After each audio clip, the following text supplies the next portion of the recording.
George, we're live. Evening, everyone. Happy Monday.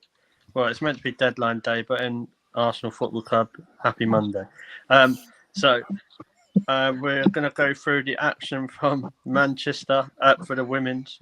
We'll probably mention the men's as well. Hey, Erling, stay humbled, mate.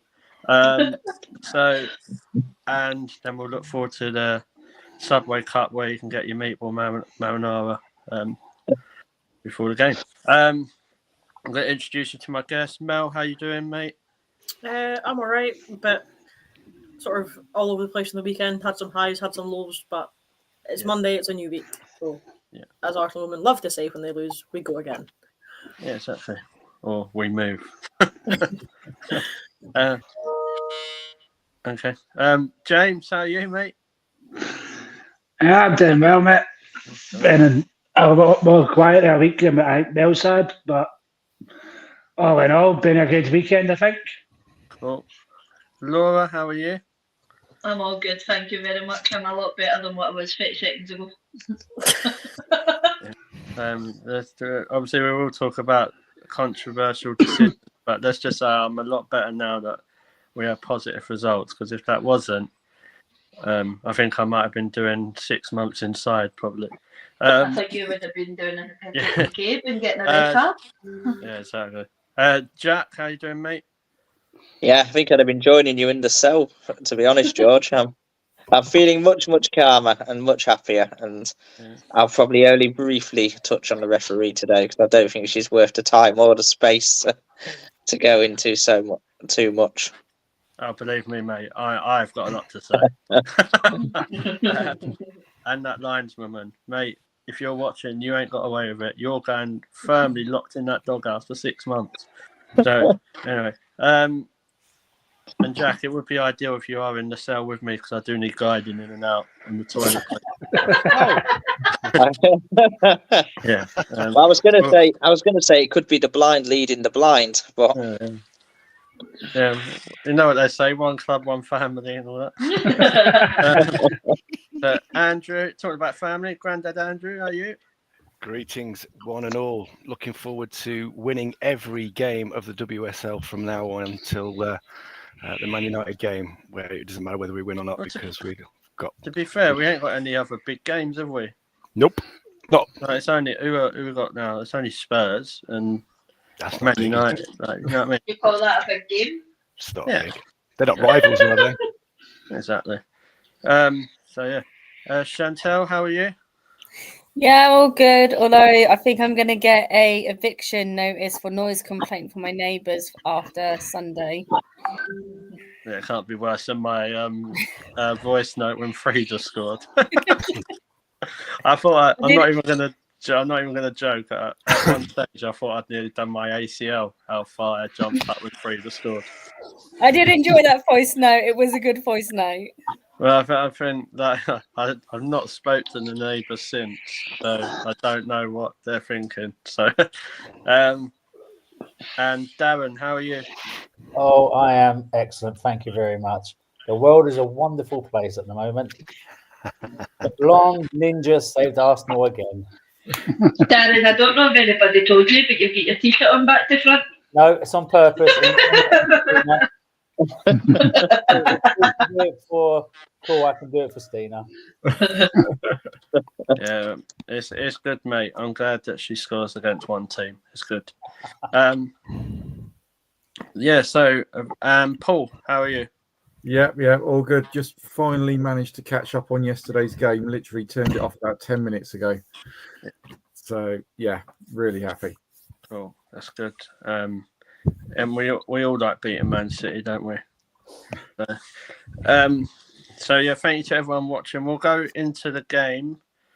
We'll start with the lineup, because I was a bit, as some people, I was a bit miffed with some of the lineup. Mel, when you saw that lineup, was you surprised, or could you have seen? Did you think that we should have probably stayed with Russo as a 9 and then mixed it up a little bit more, or like? Mel isn't there. You can be Mel, Laura. Mel has disappeared. Yeah, that's right. We'll keep with the Scottish theme. Laura, you take that question. Sorry. Sorry, I have returned. I was beefing with my dog in the back garden. Right. Speak of the devil, right, she I'll shall go- appear. I'll go back to Mel. This isn't live or nothing. Don't worry, guys. He loves to pick his moments, and it's always awkward moments. Well, I can't see, can I? So I don't choose the awkward. I'm not speaking about you. I'm speaking about my dog. Oh, I thought you meant me. Same thing, really. That's fine. Basically, I was saying, was you surprised with the lineup, or do you think Volty could have started, or do you think they done the right thing by bringing her on? I think they probably did the right thing by bringing her on. I think she's been sort of on limited sort of minutes since she came back from whatever injury it was that she had. I think bringing her on when we did sort of cemented our position. I think if she'd started the game and then gone off, it could have all gone downhill quite rapidly after she left the pitch. Sorry, I'm out of breath. I've just absolutely legged it up the stairs because I was downstairs and I heard my name, so I started sprinting to the house. You're the athlete on this squad. I've been injured for 2 weeks, Andrew. I'm officially out Hold on a minute, Andrew. I do play sport. Thank you. Apologies, George. Apologies. Yeah, award-winning. Not very good, but. But no, I think bringing her on to sort of close out the game was probably the best decision tactically because you want to have a strong a player with a strong presence and a good footballing IQ to come on and sort of close out tight games like we had yesterday. Yeah, so I might completely, absolutely ruin this stat, but I'm sure before Leah Volty come on, I think they had like so many chances, but when she came on, I think they was only limited to one chance in that time. So I think bringing Volty on was probably probably what changed the game, wasn't it? Like originally, I know we had conversations about world-class players. Well, I'm going to say it, George. I think Leah Volty is the best defensive midfielder in the women's game at the moment. Is that the same Leah Volty that you wanted to sell at the start of the season? Well, my problem with Leah Volty at the start of the season was I was concerned about her injuries, and I still am. I still am concerned about her injuries and her minutes. And I mean, they say the best ability is availability, don't they? Yeah. But then you see what she does in that last quarter of the game, and she just outclassed City. They had no chances, and I mean, Oberdorf's obviously coming back from an ACL injury. She's good, but she's just not got the experience. She's younger, but Kira Walsh does not do the defensive job Leah Volty does. There's no comparison. She can't even get in the Chelsea team, mate, against Villa. She has to come off the bench. Yeah, there is. I like Patry. She's good with the ball at Barcelona, but I'll tell you, I watched their game against Levante, and where was she then when they were countering attacking and lost their first game? I think I saw something that when Barcelona women last lost a game, I think Jen Beattie was playing for Manchester City, which shows how long ago that was. No, she's I mean, she has to be I would say she's got to be at the centre of our midfield now for the next 2-3 years, and have Kyra Cooley-Cross next to her. And then What's that about Barcelona? When you sell Cardino and Cardente, you're not the same team, are you? So. No, exactly. I mean, the question will be what to do with Kim Little, because I mean, I know, because I think Leah Volty now is the key midfielder for us. I want Kim Little to stay, but I also have enough respect for Kim Little that, in a way, I feel like she doesn't deserve to have a diminishing end at Arsenal as a bit part player. She deserves to go out on top and sort of then decide whether to continue her career or go elsewhere, play other leagues. So that'd be the only question I'd ask. But Leah Volty, she's got to go nowhere. I mean, she's crucial. Yeah, no, I agree. Andrew, I'll come to you. Obviously, about Leah Volty, when she's fit, she's probably one of the first names on the team sheet, isn't she? But, this is what I'm here for, to ask the hard-hitting questions, Andrew. Do you see us trying to phase her out in probably the next 18 months to 2 years? Because obviously like some of our fan base says, when you hit 28, you might as well just go to the cemetery. Like, there's no point. Like, but she, what I mean by that, obviously, she's still going to be a main part. But do you see more Kyra as an understudy to Volti? It's an interesting one because I think when she's playing and when she's fully fit, there is no diminishing return. She is still, as Jack says, the best in the world. But it does feel like, and it's often for different reasons. You know, obviously this last one was the surgery was probably not going to. You can't. I don't know whether you could relate that to sort of for her time in life. But you know, when she is fit, yeah, she is the best in the world. But it does feel like that she's often injured. You know, it'd be interesting to sort of, is it just how it feels, or is it actually is it actually kind of backed up by anything? Because it does feel like she was injured for a lot of last year. It's benefited Kyra, you know, and I think the other one is obviously we've got Vic Palova coming back, so we've also kind of got your present, which is, you know, Leah and Kim, and then there's your future. You've got you've got Kyra and Vic, and it'll be interesting to see. But I don't think there would be any kind of managing. There's no managing of minutes as there is with Kim, and Kim is at least 3 years older, maybe more than Leah. I don't know if anyone can fact check on that, but I think there's still a fairly big difference between them. But you know, you can see that they are managing Kim's minutes. But for me, Leah, it's more it's the pragmatic of, if she's injured, she's out. If she's fit, she plays still.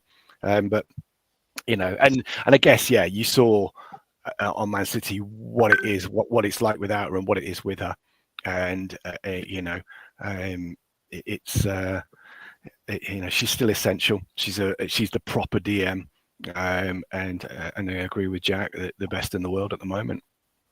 I'll just say this, George. I don't think Leah Volti and Kyra Cooney-Cross had played the same position in midfield.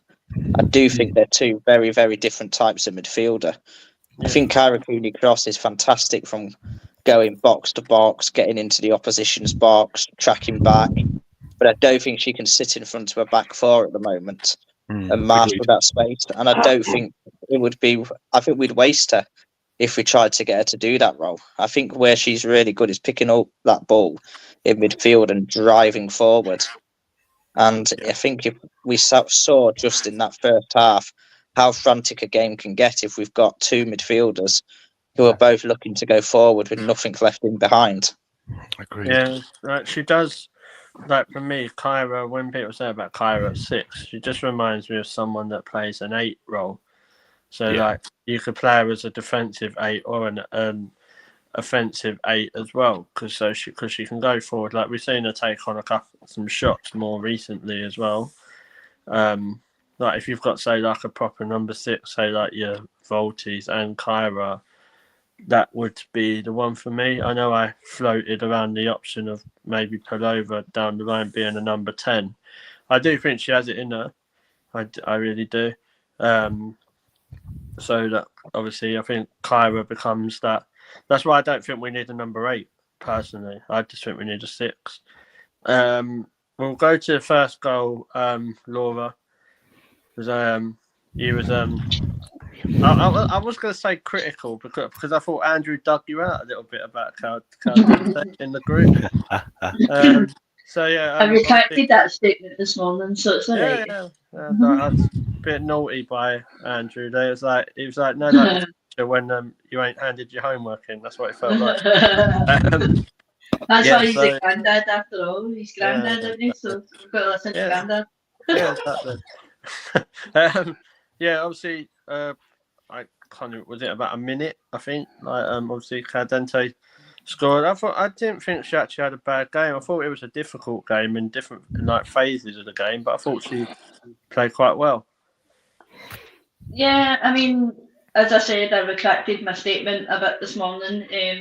Sounds like an FA. When that goal went in, I was currently sitting in the middle of a chapel watching my nephew get baptised. So the first 45 minutes I've never seen. I did eventually catch up last night on the highlights. The reason why I say why I was so critical of Caldente yesterday was because the amount of time she lost the ball, and it was like, that's it. I don't need to run after that ball, and I'm pretty sure when she lost the ball, it was a goal that Viv scored, and then she did it again after that. And there was so many times I was like, "Come on, just chase the ball down." Like, I get them may have been tired legs and stuff, but you literally just lost the ball, and it was like, "Oh well, that's it." But then, of course, she does get that goal, and I was right. I did say that Mariona would get the first goal in the last podcast, and I'll hand it over to her when to take that slap in the hand back from Andrew. But she took her goal good. She knew exactly where Alexandria was going to go, and she swept in, got the ball, and off she went. And I thought she placed the ball beautifully. Like, Kiara Keaton should have done so much better to get to that, but here we are, Arsenal 1-0 up, and we're happy. Yeah, no, I agree. Darren, I'll come to you because you was at the game, wasn't you? I think you was with Dorian and the others. So, yeah. Obviously, and then we scored again from a set piece. We don't do that often, apparently. I was really happy for Lotta to get a goal as well. I don't know what you think. Yeah, of course. I mean, we all love Lotta, and she loves us. You know, she is Miss Arsenal, isn't she? In that respect, she adores the fans, and we adore her. And I was absolutely delighted that she scored that goal. That's the one. Yep. And she actually put in a very good shift. To be quite fair, didn't she? I think we all guessed at so many games. I can't remember what was before Manchester. Was it the Bristol game, maybe, or yeah? But we all guessed that was probably going to be the pairing because she got the majority of that game and Leah only played half of it, if I remember correctly. So I think we guessed that was going to be the lineup. A lot of a good shift. I just want to agree ever so slightly with Laura with the criticism of Mariona. I mean, she lost the ball to that despicable lady that plays for Chelsea that cost us dearly. But Aaron Cuthbert? No, you know it is, and I'm not going to say it. I don't want to get cancelled. But she does put in a real shift. She is box to box. She is like a Rolls Royce, Mariona Cadante. She does not stop running. So I am, for one, forgiving of misdemeanors every now and again for the skill that she has in abundance. You know, she was spraying those passes around left, right, and centre at the weekend. I haven't seen the highlights, unfortunately. So, Paul, maybe you can back me up on this. But how many times was she involved in all four of those goals? I remember two distinctly that she played the pass, but maybe all four. I can't remember. But back I think she was involved in all seven. All seven, yeah, potentially. I mean, that one for Vivian Mida, I mean, that was stupid. She just hoofed up the pitch, didn't she? Tried to play a careful pass and got intercepted by Viv, which was quite annoying. Can I just say though, but on that behalf of that happening, that's because we keep playing hot potato on our back line when we don't need to do it.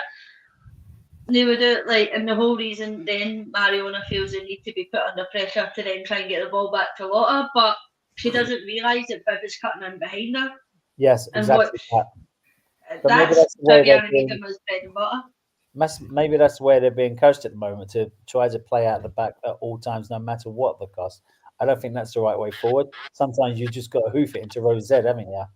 But I do think that is something that we lack in our defence and goalkeeper at the moment, on the decision making of when to know how far the opposition is pressing us and it's getting tight where sooner or later we're going to lose the ball, or make the decision, right, they're getting too close now, we can't play it out, let's just clear it and restart. We've lost a couple of balls in these situations and it's caused us goals. This might be my memory, but I've seemed to remember us play, definitely Van Domsla playing a few long balls quite forward. I mean, I've got written down next to me that we were probably prepared to go long for the first time in quite a while. next They to have Renee. got better at it. And DVD, I think having Sinsberger, because Sinsberger seems to mentor our number twos, where she helped with D'Angelo. She seems to be better at getting the long balls out now. But I remember at the start, she was reluctant to do the long balls to the halfway line and whatever, and play it to a defender on the sideline, or like to a defender or a deeper midfielder. Yeah, I think that's probably what we missed, a deeper midfielder. Even obviously when we have Kim Little in the team, she drops deep, can get on the ball, turns, plays it forward. And obviously Leah Volti, we've already said, is the best in the world in doing that. And I think perhaps Kyra Cooney-Cross and Caldente want to get forward. I don't know if they're as comfortable facing their own goal deep into their own half. And I think maybe we need to get a midfield where Caldente is almost given a free role with the security in behind her, because when a player's that good, you've just got to let them roll and try stuff. And they say the best players are the players. I remember seeing a stat where for Barcelona, often at the end of a game, the player who lost the ball the most times would be Messi, just because he was trying to always try the absolute audacious attempts to do something. And I do wonder if that's what we need to find, the role for Caldente, because she's so good. I think my criticism of Mariona, more than anything else, Jack, is the fact that it's not that she loses the ball, and she does, of course, just as you just quite rightly described. It's the fact that she's not very strong when she's trying to recover the ball. Sometimes she's pushed off the ball all too easily, in my opinion. And we've seen a couple of occasions now, and once it's cost us, and yesterday at City it nearly cost us. But I mean, you're all reading the chat as much as I am, and Dorian is actually making some very good points about Mariana, despite what we've been saying about her stats yesterday. He's saying that she made 17 recoveries against Man City yesterday, more than any other player. In addition to the way she was spraying that ball around as if she was just doing it for fun, the girl was remarkable. Is it just a matter of being picky, but you just sometimes want a bit of tidiness in a team? Yeah. And I felt yesterday we were although we did have some good passes here and there, it was still a point where it was so untidy, and that's just something I personally pick on myself. I'd like to see as being tidy rather than just giving a ball away because something was so messy. Like you said, Darren, there's times when I have seen Mariona be pushed off a ball and it was oh well, I got pushed off that ball. I've got people behind me that are going to help me out anyway. But unfortunately, yesterday sometimes there was just points where no one was helping that situation out. But in normal circumstances, who is normally right behind Mariona if she loses? It's Leah Volti, isn't it? I was not more on about the fullbacks. Well, even Katie McCabe, isn't it, really? She weren't there yesterday. And I don't want to be critical of Steph in any way, shape or form. But I did think once or twice yesterday she lunged in and got turned all too easily. I thought we missed her at centre-back. I think Steph Catley with Lotto would have been absolutely fine. I think Steph Catley with Leah Williamson would have been absolutely fine. But I think we actually missed that calmness a little bit in a way at the back. I agree with you. And there was one point, and I turned to Mark and said, I think she's forgot how to play left back, having been in the centre for so long, because she's making some very rash decisions here. But nevertheless, you're absolutely right, Jack. As soon as Leah Volti come on, the whole game changed.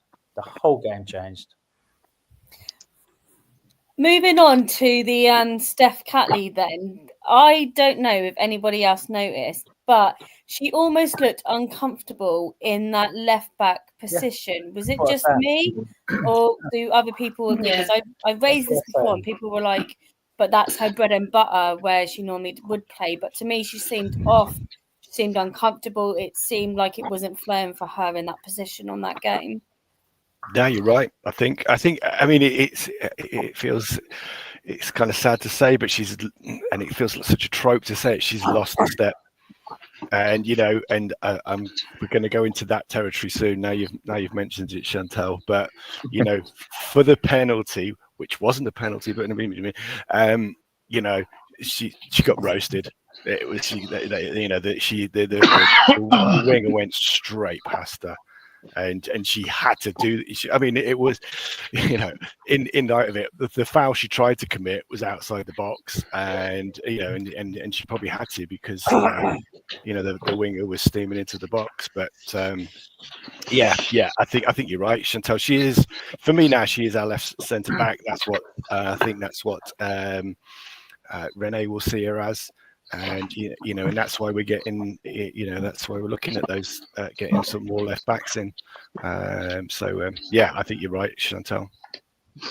She was also playing a few times. She was playing out, getting out of position, so she was moving more towards the centre rather than a left back. So we were playing with a couple of times Emily at right back, and then 3 centre backs. And she was leaving gaps on that left-hand side. So it was almost as if, obviously she's been playing at the centre-back role now for quite a few games. And mentally, that was where she was wanting to be. So it did leave us open a little bit down that side. And a couple of times it was Mariona that was getting back into that position, which was way out of position for her, to sort of fill that gap a little bit. Well, I was about to say, Paul, and just to bring up Emily Fox, I think she played in that first half at times left back, at times right back. She swapped wings dependent on which side they were attacking in moments, which I think is why we didn't see the same almost attacking threat from her, because she was doing such a job defensively. She definitely, I think there was instructions from Renee, almost stay back, don't go forward. We're struggling a bit defensively. We're getting caught by City's pace and counter attack. So I was quite surprised to see her popping up at left back, popping up at right back. Like, she was very, very covering the whole of the back four. Yeah, you wonder how much time they actually had as that starting 11 to kind of to work out the on the ball, off the ball kind of positioning, because again, looking at Steph, she's no Katie McCabe whereas Katie can play as midfielder and as well, whereas Steph isn't that, and so we had so many changes. I imagine they past the rudimentary stuff. I think it might have been a really difficult few days for them just to get that. And we're up against Man City, probably one of the best attacking forces. Luckily for us, one of the worst defensive teams as well. But good point, Jack. George is back. Very good. Sorry, I just had an absolute Man City moment. I was talking away. And I was like, why the hell's no one answering me? I didn't realise that I wasn't on here. I was watching the show from YouTube. I'll tell you what I will say, George, quickly, just on Steph Catley as well, because we've gone into a lot of criticism. But I noticed after the penalty was given, she showed herself as the senior player in the team. As the first, she got around Kyra Cooney-Cross, she got around Caldente, our back four, the first player to say, right, calm down, don't lose our heads. And I think that was a big difference between what happened. She had learnt from the Chelsea game. And I think her leadership qualities really, really shone through, because when that penalty was given, I think the whole ground had seen red. Every supporter watching it had seen red. And it would have been very, very easy for the players to have seen red as well. And I think Steph Catley was one of the key players in calming stuff down. And I think it's also a lot of praise that's got to go to Renee as well, for the fact that we haven't repeated the same mistake. We've calmed down, we've used it to drive us, and then we've got a result regardless of an absolute horrendous decision. Yeah, no, I agree with that. I think the problem with Steph Catley is that, well, it's not really a problem. She's been playing like as that centre half with Leah. Then she's had to play at left back. I don't personally think she's got the pace what she used to have years ago. So I think that's why she struggles at that left back. Like Andrew, you said, how long have they had to play there? They would have known for a few days, soon straight off. after Katie got sent off. But I think she's back, isn't she? Is she back for Lionesses? Yeah. Yeah. So personally, I wouldn't play McCabe in the Lioness match. Personally, I would just wait. As we've got Tottenham, I don't think she needs to be playing on in that game unless they want to play to give her some minutes. But then she's had quite a few, so we'll go into. Actually, I want to talk about Frida, James. Obviously, I know throughout some of the games she plays, she doesn't put the best performance in, but she always comes up with these big goals, doesn't she? Yeah, I mean, absolutely. She's along with quite a few other players. She's one of those ones that kind of, in games, as you say, she more sort of hides. And you know, you can get that bit more, but she's always that sort of one player when, like I said yesterday, you're sitting there and you're going, we're desperate, we're looking for that, just that one little moment of magic. And everybody, I think most of the team could have been forgiven when that's it, when the equaliser went in before Frida goes back up the park and makes it and puts us back in front again. They could all be forgiven for putting their heads down. Whereas the very first thing she does is there's a little pocket of space, give me that ball, I know exactly what I'm doing, and gets it back in front again. It's a very sort of typical big moment goal from her. I think looking at it yesterday, a lot of our teams struggled. Whether that be, as you say, the changes, the team, whether it be the sort of those moments that, what's happening, who's playing where, what we're doing. But we should have been a lot more tidy yesterday than what we were. Those are a lot. I get there's like Mariona's not really played a great deal of them, but a lot of that team outfield know each other. They've played with each other in the past, and at times we were making a lot of sloppy errors. Hopefully, if it's going to be the same kind of lineup on Thursday, we go for right, tidy up, make stuff a lot more neat, and give ourselves less hassle than what we did. Yeah, no, I agree. Because you can't, we were lucky not to be punished more with that sloppy play than we was. We were. That was the only thing that was winding me up a bit. Was how lackadaisical we was with the ball. So, no, I do agree with that. And like you say, on Thursday, if we can't do that, because you can't get away. It's very rare you get away with it in 2 or 3 games. Chantel, I'll come to you. Obviously, we'll. Why not? We'll just talk about the penalty. Get over and done with. That wasn't a penalty.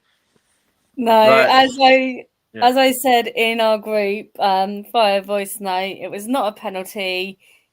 Contact wasn't in the box when it first initiated, so I think it was quite light for a penalty to be given. If you look at the replay, there's very minimal contact Steph makes, but as we know, if you make contact, according to Arsenal, it's a straight up penalty. So, I mean, you can see adamant when a player reacts, whether it is or isn't a penalty. And I think the way Steph reacted, she knew that it shouldn't have been a penalty. But give the player credit for Gino. She was basically putting her skill all over that wing and that side, and she won the penalty for them. So it's quite a good decision for her. But I stand by that. It shouldn't have been a penalty. If anything, it should have been a free kick on the edge of the box. Yeah, that obviously, Jack. Well, a lot of stuff been said about the referee, including me yesterday, and I am fed up of being. There you go, your first F-bomb of the night. Being fucked over by officials as Arsenal Football Club. I'm just getting particularly fed up of it. But I think more as the heat has settled down, the person who's more responsible for that and probably sold the referee down the river is the lineswoman, isn't it? Yeah, probably she had the best position. I mean, yeah, in the heat of the moment, everyone got it from me, the linesman, the referee, even the fourth official was cutting slack from me at one point. Their mascot even got it from me, so don't worry about it. But no, as I said before, I think the players' reaction to it was absolutely top class. We kept our heads. We used it to motivate us. I'll also say that I know I've seen more talk on VAR. Don't want it. Don't like it. Still think the penalty would have probably ended up being given with VAR, and it would have robbed us potentially of the pure emotion at the end of the game when Stina got the winner. So just whenever there's a referee decision, I know the easy thing is to say the technology would sort it out. The refs are incompetent. They need more training. They need more help. I think they need to be professional as well. And I think that's something that can be really helped with the women's game.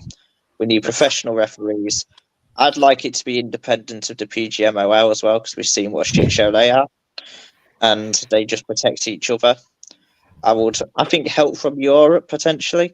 I do think maybe a global referees association where we can learn from other countries can learn from us. Just some way that I think they need help. I don't see any signs of corruption.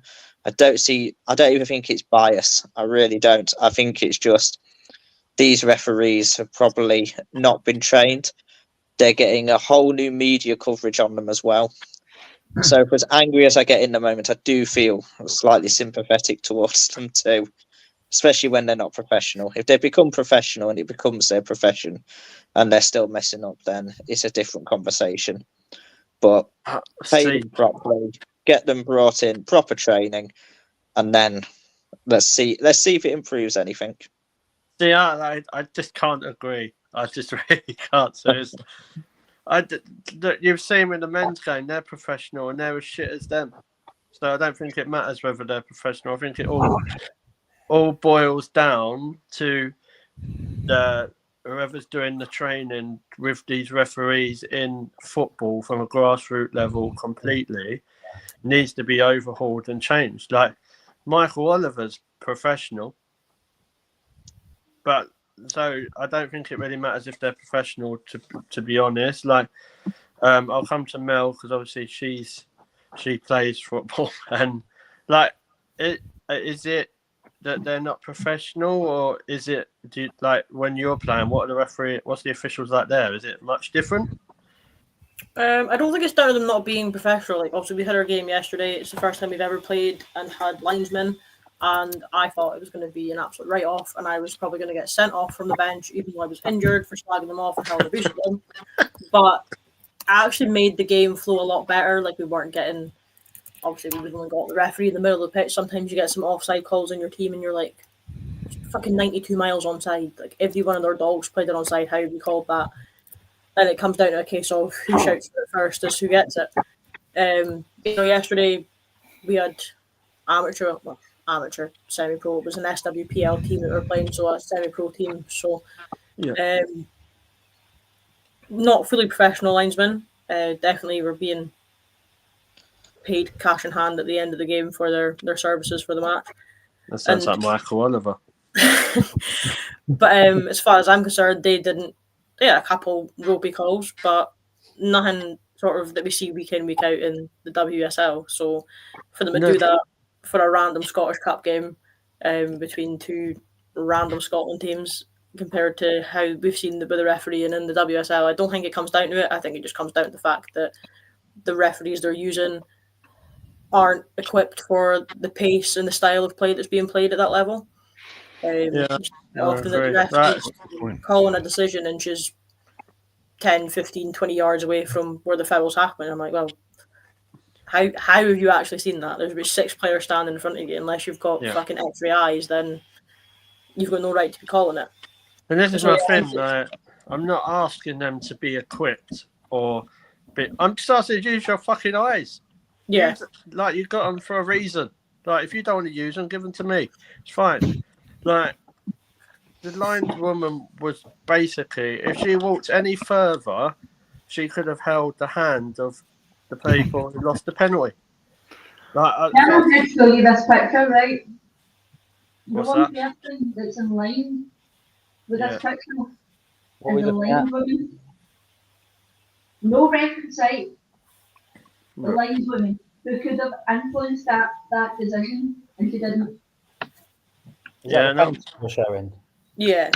So, don't get me wrong. It is a free kick because it's a tactical foul. She's shoved her or had a handful of her shirt or whatever. It's right in front of the line. It's a tactical foul. You take them. You take them because you know you're going to get a free kick out of it. But I can see called a penalty. The line woman hasn't even flagged up to say there's a foul there. But for it to be called as a penalty when she's a good, you see her take 2 steps and fall into the box. I think it's ridiculous, and that's when the line needs to be in the microphone to the ref, being like, "Give a foul, but you've got that wrong. That's never a penalty." No, I know we've just like the Olympics has gone, but she would have done well in a long jump. Like she took many steps forward. Like, and it is right what someone said on the Facebook group. Well, technically it was a penalty because by the time she bounced on the floor, it was a penalty. Like, but that was about 10 bounces later. I just like VAR is an interesting conversation for me. Like, I'm not a VAR advocate. I'll go to you, Andrew. Like, I'm not a VAR advocate, but I just can't. I think you're setting yourself up for an absolute shit show if you put VAR into women's football with the inadequacy of the officials in the women's game. Like, and that's not me digging out the women's football. I think they're shit in the men's game as well. Like, if you don't believe me, look at my tweets. I'm normally losing my shit about officials every week. But it's back to back. We've seen it. But it's funny how we don't get decisions like that. Do you know, excuse me, the interesting thing actually, and if we take it from the supporters' perspective in the actual ground, watching the game, against Chelsea, the anger was most definitely at the referee, Emily. She was biased, she was corrupt, she was effing awful. Yesterday, the anger wasn't necessarily at the referee, as Jack has quite rightly pointed out, and some of the other people pointed out, towards that line person.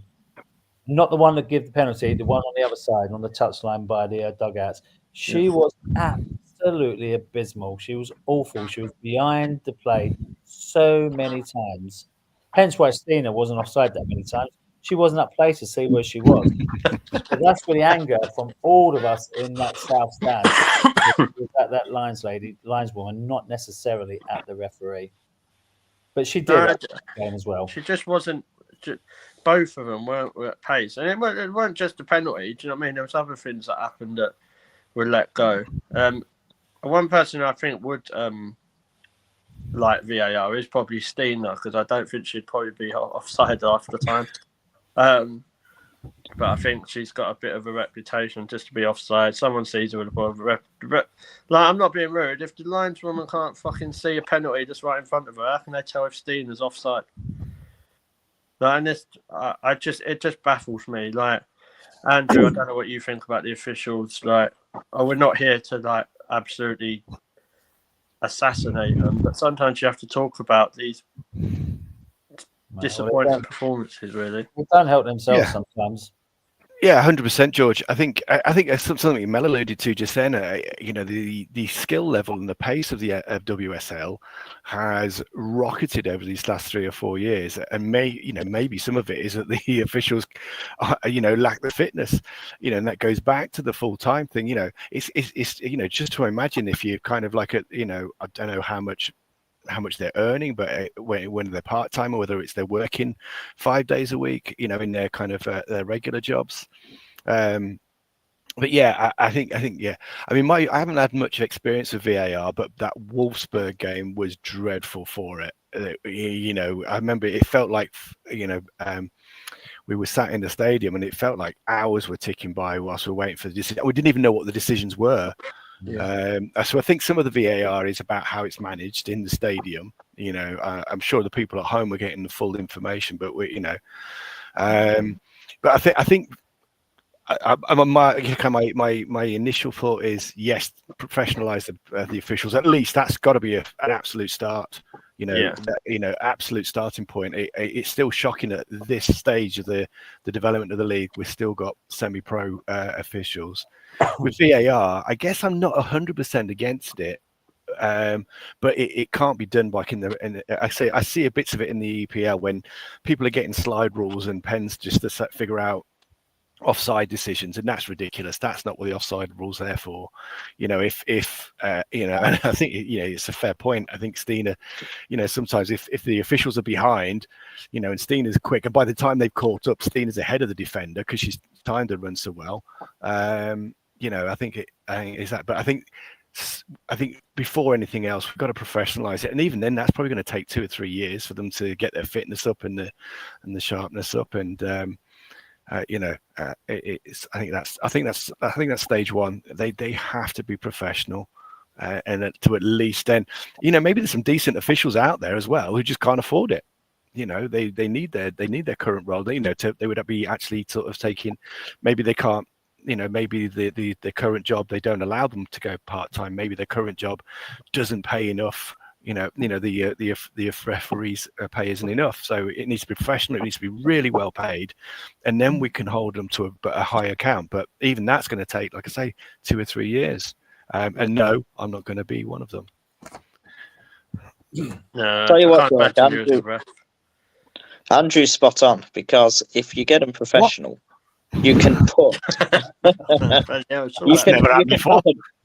WSL has a chance to actually lead in Britain on referees. Get the referees professional.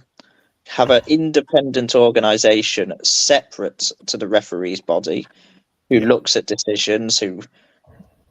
I still don't want VAR just because it takes the emotion out of football. And I think that's what attracts me to women's football. I enjoy a game often now, more than I do with the men's game, because when the ball hits the back of the net, I celebrate. I actually am able to have that emotion of the goal being scored, whether that be in the ground, on the television, even on the radio. Just a goal goes in, you celebrate. I would rather take 4 or 5 really shit decisions a season. Agreed. Than I would every time a goal goes in, you're thinking, well, I mean, it's long shots. Has it flicked someone's hand? Is there going to be like a slight gust of wind that's given us? It's awful. It's just sanitizing football. I just think I think it is, Jack, as well. I think what winds me up is the decisions that are so fucking blatantly obvious. Like, so say like the penalty yesterday. No way. If you've got working eyes, you see that's not a penalty. Or if you're up to speed with a game. And it isn't just Arsenal. Like, let's have it right. It don't happen to Chelsea because nothing happens to Chelsea. But like other games, like there's been decisions where it's so obvious. So they're the things that I think need to be corrected. Like, I'm not sure with VAR, if I'm honest, because of going to men's games and watching that. It does kill. Like, you're celebrating losing your shit, and oh no, let's wait 5 minutes. Oh, goal disallowed. I don't think Lewis Skelly's decision was any less obvious as well than obviously that we got given. And with VAR, they still fuck that up. So and they're professional. That's the thing. I felt it's even in the men's game. VAR should be the exact same as the way tennis is. Both teams get a chat. Both teams get up under 3 challenges, and it's down to the manager. Like, there's a penalty yesterday, as an example. Red points penalty. Arsenal then get the decision. Then he turns around. How confident are you that is not a penalty? 100% confident. Right? You use the challenge. Go to that. Chelsea penalty once. How confident you can be that that's going to go overturned? That's not a penalty. I'm not so sure. You know what? I'm not going to use the challenge. Go to the next decision. Yeah. So much does get to the left in the referee's hands, but at the same time, I think the way the ball's used in the men ruins the game, as you say, Jack. The 5-10 minute decision is that the fingernails offside. That doesn't need to be. It needs to be where it is, as far as it's supposed to be clear and obvious. Each team, 3 decisions. So if you use 3 challenges, where if you challenge a goal's offside, whether you challenge a line person's decision, a red card and a penalty, soon as it moves close to me, it was down to the referee. The referee's decision stands. And the same with the referee challenges. The referee then turns around, lights are out. As we say, regards the line coming to do yesterday. Ref, you've got that wrong. She's outside the box. All right, I'm going to use my challenges here. I'm not 100% confident I've made the right call there. VAR, want to back me up. 2-second check. And listen, she's 2-3 yards inside the box. It's not a penalty. But the original foul still stands. That's where it's going to be. Where the ref comes in, instead to the referee, you've gave the call. The only thing we're questioning is where the foul was committed. We're not questioning the fact that it was a foul. Yeah. Like in my final point on VAR, I think VAR personally at the minute in football just highlights how poor and below average the officials are. Like, I don't think one supports the other. So hopefully we don't have it. I know Renee's trying to advocate for VAR, but you'll see. I'm going to go to you, Darren, for obviously Stina scoring the winner. He's unbearable already. I was surprised you put like nothing in the group saying give her a 10-year deal or something. But I'll give credit where it's due. She did score the winner. She does like scoring against City. It was a good finish. The floor's yours. I don't really know what to say without getting tackled to the floor by you, George, to be quite honest, when it comes to Stina. I mean, first thing to say, somebody put a stat on one of the groups today that her next goal would be the 50th for Arsenal. I'm looking forward to that coming on Thursday. She didn't have the greatest of games yesterday. We all could see that ourselves. You know, she made some powers, didn't she? But the wonderful thing about Stina, and this is why I love her so much, is she tries and she tries and she tries, and God loves a trier. She's always there. She's always winning. She's always pointing to where she wants the ball. It doesn't always get the desired end result that us as supporters want, but it doesn't stop her from trying. She never, ever puts her head down and thinks, oh, poor me. She's there at all times. She stands up and she's counted. Yeah. I will say, I'd rather have a striker at the club that's having quite a lot of chances and been a bit wasteful than someone who's not really getting any chances. I will say that in her defence. She is a bit like Kai Havertz. In that, from my opinion, like there's chances that she should bury away, she doesn't, but there's chances that you think, did she score that? So yeah, I will give credit when it's due, Darren. I will. Yeah, I mean, absolutely, and we're all delighted that she scored that winner, not just me. As I don't know what you called me last night, the other day, the CEO of a fan club. I think it was you. Yeah, CEO. Right. We're all delighted that she scored yesterday. I mean, it was a mixed bag yesterday. I mean, she was wasteful on a couple of occasions. She lost her head on a few occasions. She didn't quite know what to do and run herself into a dead end. You know, one or two of the passes into her, I can't remember who it was, but it was whammed into her foot. She couldn't control it and almost fell over herself. You know, but she was there though, wasn't she? She was in the position. She was the fox in the box. So yeah, that's what I want to say on Stina. I don't want to get too loved up by it. Yeah, you're already there, mate. That's fine. And I just say as well that I think Beth Mead deserves a bit of credit on that as well. Yeah, I was just going to come to Beth. I thought she played. I thought she should have got player of the match, to be honest. Yeah, it was great to see Beth back to her old best, wasn't it? Yeah. People were saying that actually for Stina's goal, Beth was offside when she received the ball from from Mariona. No, that's right. I didn't see it, mate. It's fine. She wasn't offside. Paul, you watched the highlights tonight. You probably got it fresher than anybody else's brain. Yeah, she didn't look offside. No. It was very tight, but I think she timed the run perfectly on there. And it's with that and with the way she played against Bristol last week, I think Beth's pretty much back. She is. I agree. To how she was before the ACL. Yeah. No, I agree. And then Chantel, I thought was what I did like. Obviously, we went 4-3 up, but how we held out for the last few minutes as well. I thought, like with them sort of games, it's always chaotic, isn't it?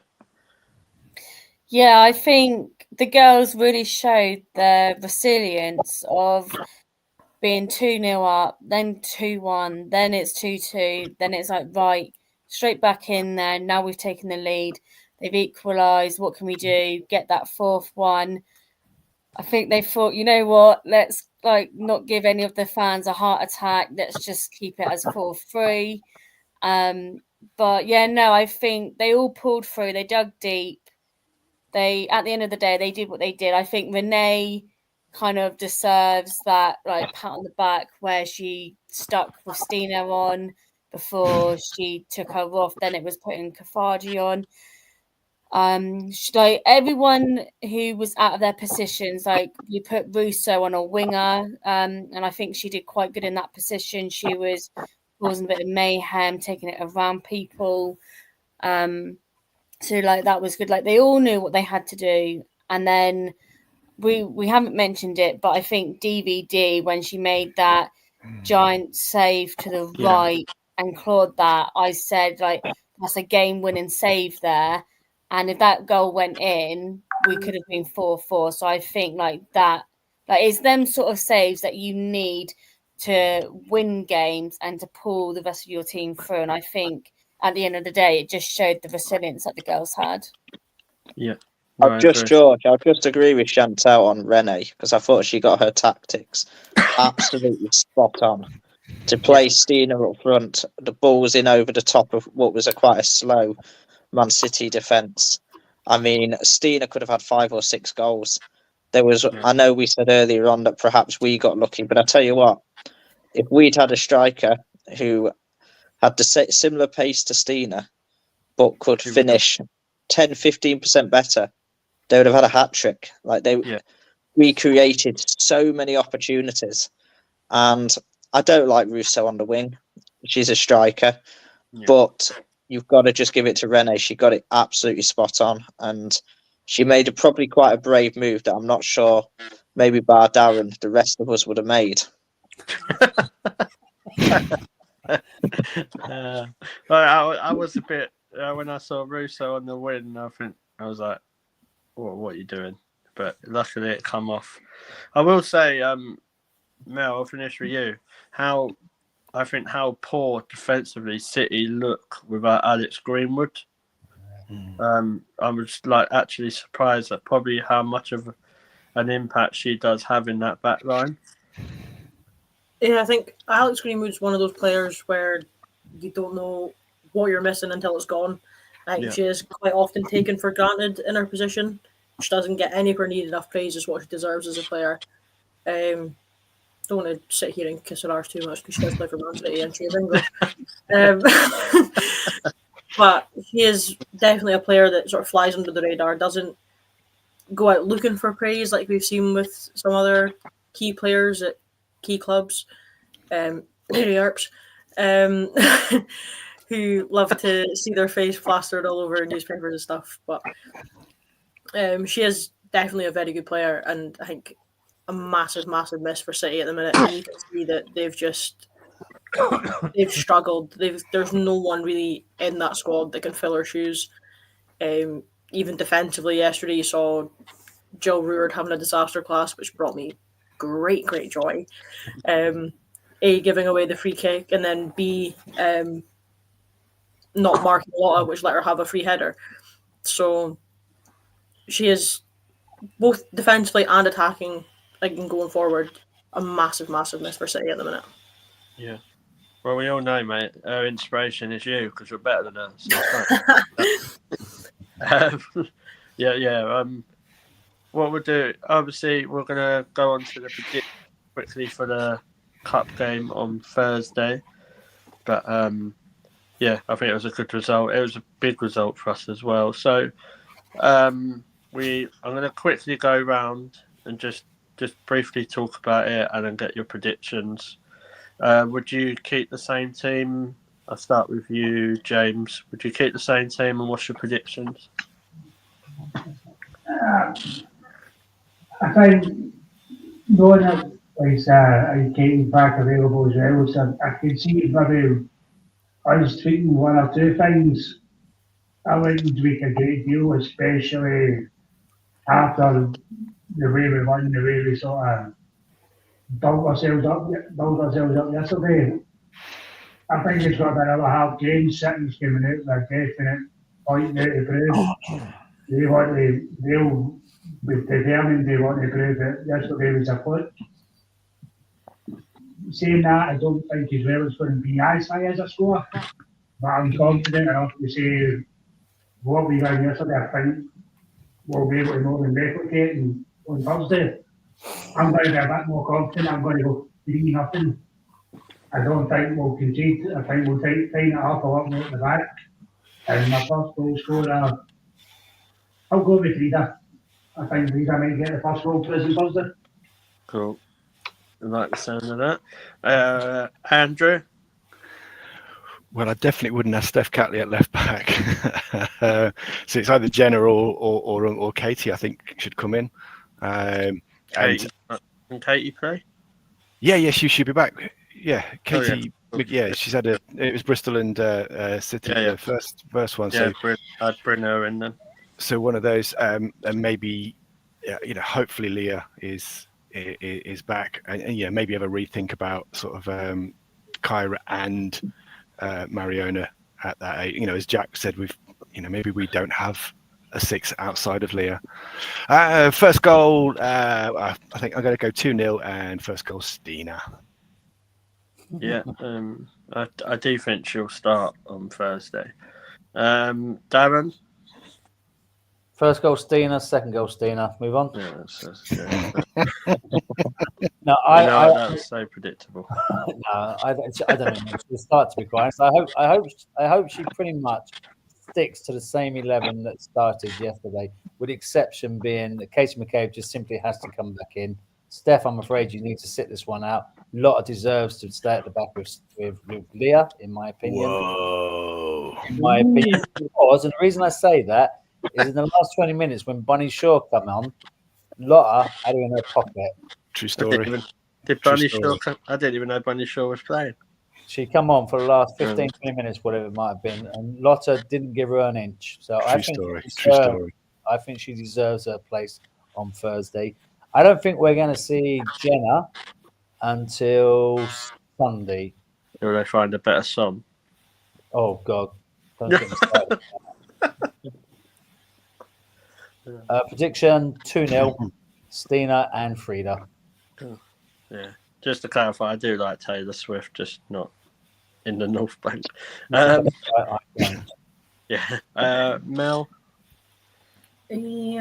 I think the same. Not about Taylor Swift. I mean, just I did unleash a real rant that I had prepared for Taylor Swift. A good rant. I do love her. I wasn't going to sit here and slag her off.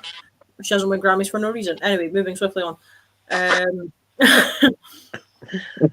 think I agree with what Andrew said, that Katie's going to come back in, Steph's going to slot back into the middle.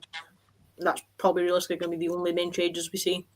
I think Stina and Russo playing together was a real bonus for us yesterday. It really sort of pulled City's defence apart. Again, like I've always said, they play two very different styles of football. And as a defender, sorry, my dog just decided that was a perfect time for him to snore. Wow, that was really loud. I know. I thought George was getting bored. No, it was my dog. Like I said earlier, he likes to pick his moments. That's the second time I've been compared to the dog on the show. I have completely lost my train of thought now. I can't even remember what I was saying, but that'll be the only changes I think we make. And I'm going to say I can't see us not conceding, but I can see us winning a bit more comfortably than we did yesterday. So I'm going to go 3-1, and Russo will score first. I have actually got a quick controversial question, Mel. Oh no! So we was just joking about Taylor Swift. Do you actually think her son's work as a football champ? No. Okay, no, cool. Right. No. I'm just glad I just didn't want to walk out the door and get my head Not for the kicked in. fact that it's a Taylor Swift song. I think it's for the fact that people think that as a collective, the North Bank can carry a tune for that long. Fair point. You gotta keep it simple. We don't need harmonies. We don't need bridges. We don't need a full 3.5 minute song for a player. Like, I don't have that sort of patience. Some of them get confused with the Kyra song. They miss out the wrong and all that. So exactly. So yeah, let's leave. I just wanted to get your point on the Taylor Swift turning into football chants conversation. But I've lost what I was saying now. Paul, not Taylor Swift. What do you reckon about the result? Well, you can talk about Taylor Swift if you want, but no. Lost straight over Taylor Swift. Thank you very much. We're not getting back together. I think stick with pretty much the same lineup, but with Katie coming in at left back, and then potentially making a few changes for next Sunday's game against London City. So I think I think we're going to go 2-0, and Kyra get the first goal. Cool. Jack. I think 3-1. I think probably Stina. I think last Sunday probably showed all that is good, sort of, really, about this Arsenal women's team. I know that after the game there was a real sense of feeling of pride, especially after the Chelsea one had gone obviously wrong at the end, to keep getting pegged back, to keep going. Whatever team Renee puts out, I'm at this situation now where I'm just happy to trust it, not question it, and then see what happens, really. And if any Taylor Swift fans do want to follow the podcast and hear more about Taylor Swift, you know where we are. They come in armies, George. They'll up our numbers in like I do have to say, since we started mentioning Taylor Swift, the numbers of the watches for the stream has gone up and continues to go up. We are in code predictions right now, so make it that what you want. I will say we're not here to slag off Taylor. We love Taylor. I love Taylor. I think she's great. Yeah, exactly. If we have to get these numbers again, I will quite happily sit and do a 5-minute Taylor Swift section every week. I like doing Taylor Swift. Like, as long as the amount of subscribers will get a 22, we'll be all right. I can't remember. Chantel, I've not asked you yet. I've lost the will to live. I'm going 2-1 just because City has a bench that they can rotate at the moment, and I think apart from a couple of new starters, and we don't know fully how Volti or Codina is, we don't have much subs that we can rotate. So I think we expect the same kind of starting 11. With a team like City and their shooters, you need DVD in goal, but obviously bring McCabe in and give Catley that rest, because sometimes it shows that doing like the full 90 minutes back to back, sometimes like she is a quite injury prone person. So it's about being tactical for what games we've got a few days later. Yeah. Cool. Laura, have I asked you? I'm going to have to say goodbye at this point. Yeah, I've no got to worries, disappear, Paul. so Thank I'll see you all soon. Yeah, see you soon. See you later, Paul. Laura? I said we should start with Ollie. Oh, I can't remember who I've asked. So. Sunday, so I think we should start with. Maybe give kind of a bit of a break and a rest. Yeah. I'm going to go again, Mariona, first goal, and I'm going to go 3-1. So You're just going to go Mariona for the rest of the season, and then like... yeah, I need to redeem myself, so Andrew will give me a slap in the hand. Cool. I'm going to go. I'm going to go. What am I going? I was glad that no one actually nipped my prediction. So I'm going Katie McCabe first goal scorer. She's going to score a banner and then shout "fuck off" to the Man City fans in the South Stand. And I'm going to go 4-2. I think. I really can't wait to watch Katie McCabe shout "fuck off" to all 3 of the Man City fans. I'll be honest. Yeah, it'll be good. and one of them will be Rima Moita. So I had to go there. So it was a very sad moment, obviously, in that 26th minute when I don't know if her song got sung for the last time, and that might be safe for Thursday. But no, it did not. Okay. I'll just say this as well: we should not be singing that song. No. She's come out. She's said she has a soft spot for City. Once a player leaves, cut the cord, move on, get That's on not with even, it. the soft Support. spot isn't my real issue, to be honest. What my actual issue is when she said basically along the lines, "Oh, I'm at a club now that that can trust." It was just like little digs, and I'm like, you don't need to do that. Like, and You can tell her she's not contract even ends in the left. summer, can't you? Like, she's got to come. She's got to come back. I think her contract ends this summer, George. So she does it? she definitely. I don't think she'll be coming back. I think. So she's got to try and woo Man City, really, hasn't she, for that contract into next year. But I just thought it was a bit shit for me. But yeah, but we'll finish it there on that really controversial negative vibe. That's fine. So yeah, thank you to my guests. Obviously, thanks to Paul that was here.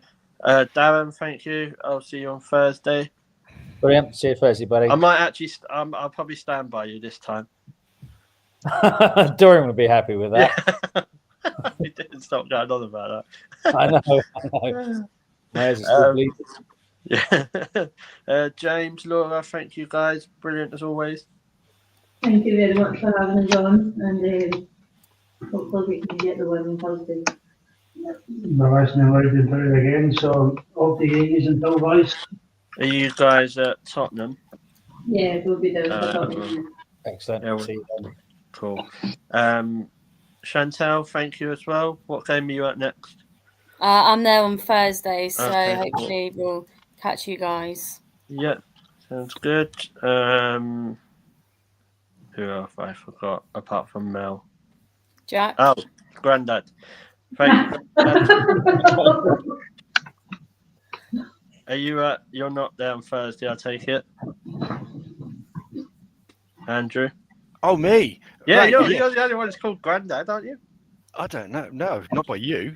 I would say you're not in my lineage. It wasn't me. You're not in my lineage. Grief. I can start calling you Uncle Albert if you want. What was the question? Tottenham. Tottenham's my next game. Right, cool. Yeah. I just want to pre-warn you. You are doing Tottenham with me sitting next to you. Can't wait. That makes it all the better, surely. Bring your challenge to Andrew because he punches you again. just mind your hand, so I don't. Yeah. I'll get your phone confiscated before. There's going to be quite a few goals, I imagine. For us. So yeah. I'm there for the Chloe Kelly celebration in front of the Spurs fans. That is the thing. That's what anything. Hey, George, We'll see you at Spurs. George, Jack, can I just ask you something? Yeah, go on. A note for your agenda after the North London Derby first podcast might be worth an interesting conversation about the atmosphere. One or two of you will probably be aware in some of the groups there's been some discussions on how we improve Block 10 because in some people's opinions it has not worked. There's been one or two suggestions on how we can improve that. So maybe after North London Derby we can evaluate what the atmosphere was like and discuss. Yeah, of course.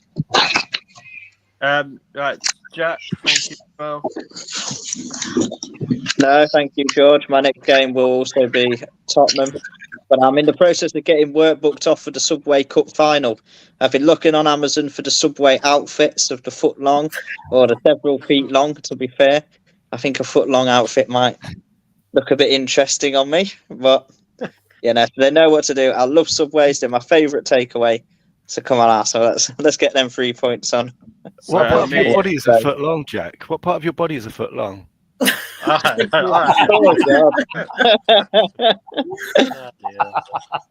Glad it's gone past the time we was meant to. Someone all of us knows, me and my friend Belinda, we found a pot welding derby, so we're good. We'll be there. Mel, thank you as always. You're Champions League, aren't you, next time? I am Champions League, and by the way that my season's working out, it might just be Champions League. I had the very heartbreaking discovery today that I will not be able to attend the last home game of the season this season, which is the first time it's happened. And Mel, you'll be there in Lisbon, though, won't you? Oh, absolutely. Don't care. Don't care what game I'm playing or what game I'm supposed to be playing, or if I'm supposed to be playing at all. If we're going to Lisbon, I'm going. We're going to try and get semi-final now as well. We've got to get there too. B&B or something. Yeah. Midweek games are my bread and butter at the minute. Sundays, not so much. So if the TV gods, who we know love to listen to the podcast because they always shaft us with the timings and schedules of the Arsenal games, if you want to put them on Friday night, maybe even a Saturday, that would be ideal. I'd really appreciate that. But yeah, even the Subway Cup final with Jack in his multiple foot long costume might have to do as a day trip. Won't be able to drink, but you know, it is what it is. Hopefully I'll make a couple more games this season because I miss the chaos, I miss the pub, I miss seeing everyone. So fingers crossed. I will finish there, but I do like that song suggestion that's just been put in about Jenna. Man Eater. Yeah, pop it up on the screen real quick before we go. I'm just trying to sing it in my head. To be fair, if you're going to suggest a Nelly Furtado song, straight up in the top 10 in my book, to be fair. Yeah. I don't think that's the Nelly Furtado one, is it? No, that's Hall & Oates, that one. That's Hall & Yeah. Oates. It's, even better. Is it the Whoa, Here She Comes? Yeah. If we could make it work to Nelly Furtado, I'll be all over it. Oh, well, we'll work on that. Anyway, on that note, good night, everyone. Good night. Stay humble, Man City. Especially stay humble. And here's gonna get the subscribers going. Stay humble, Erling, and stay humble, Viviana Miedema. Good night.